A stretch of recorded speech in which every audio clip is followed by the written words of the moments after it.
haddana waxaan soo gaarnay qaybtii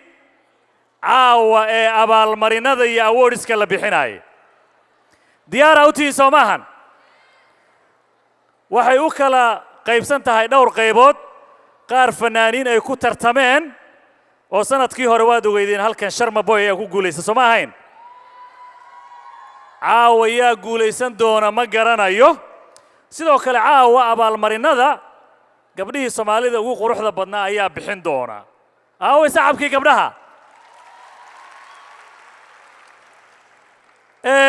marka ugu horeysa waxaan jeclahay inaan ku hormaro sacab baan idinka doonayaa qofka ku guuleysta markaan idin sheego magaciisa sidaasaan suugnahay soo maaha waa yahay fanaanka sanadka waa marka laga hadlayo ragga waxaa ku tartamay Maslax Midaye Saalax Sanaag Khalid Kamil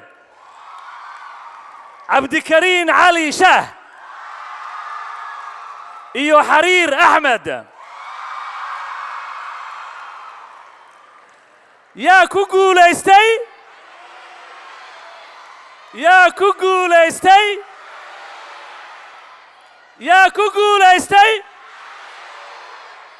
waxaa ku guuleystay wiilkii jalaqsanaa ee qoorta dheera Xariir Axmed مشغول فيه محنة دودي ملقيان مركي ويان ورقي عيل أهم طيستا ميدا بروحي أي مغناقي إنه ميدا أمتنا من عبكين السلام عليكم ورحمة الله وبركاته كمان وقصونا لك الاستيجو قناة أيام السلامية وحاكلون سخاصة والسلامية بحضر الصومالي موسيان iyo dhammaan shacabweynaha Soomaaliyeed oo sanadkii doortay kala wada jeedaan xaqiiqi way ka rogataa hadda islaamiga dhamaantiin saad oo jeceshiin si karanayaan insha Allah kariyala aad buu maasaya Xariir baa ku guuleystay haddana waa gabdhihii wow yaa ku tartamaya Habboon Nuura رحمة حسن مليون مانكا أيانا روضة كيف ما حاسني ما بلاودينه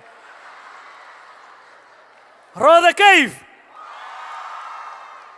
أيانا يا سلام باشا صاحبك هلا قسمه يا كوكو ليستي يا كوكولاستي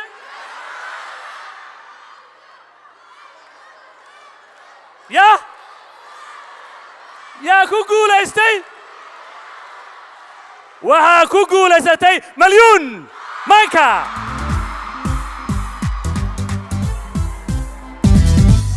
صاير عيدي ما فرتي ننقرا فكرته ليلة ملهو وحن دونا فلا maanta de farxadeeda lama soo koobi karo waxaan ku faraxsanahay inaan ku guuleystay Soomaali musician abaalmarinteeda inaan ku guuleystay sanado badan dadka badan qaadan sanadkan ana qaaday alxamdulillah aad ugu mahadcelinayaa maamulka Soomaali musician shacabka ku dhaqan magaalada Minnesota dhamaantiin shacabkayga Soomaaliyeed sa igu codeyseen aad aan ugu mahadcelinayaa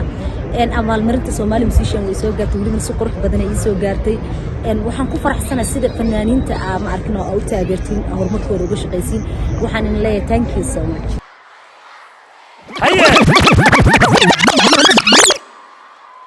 عاونا ماشان أنا وحان دون شيء جاي سماها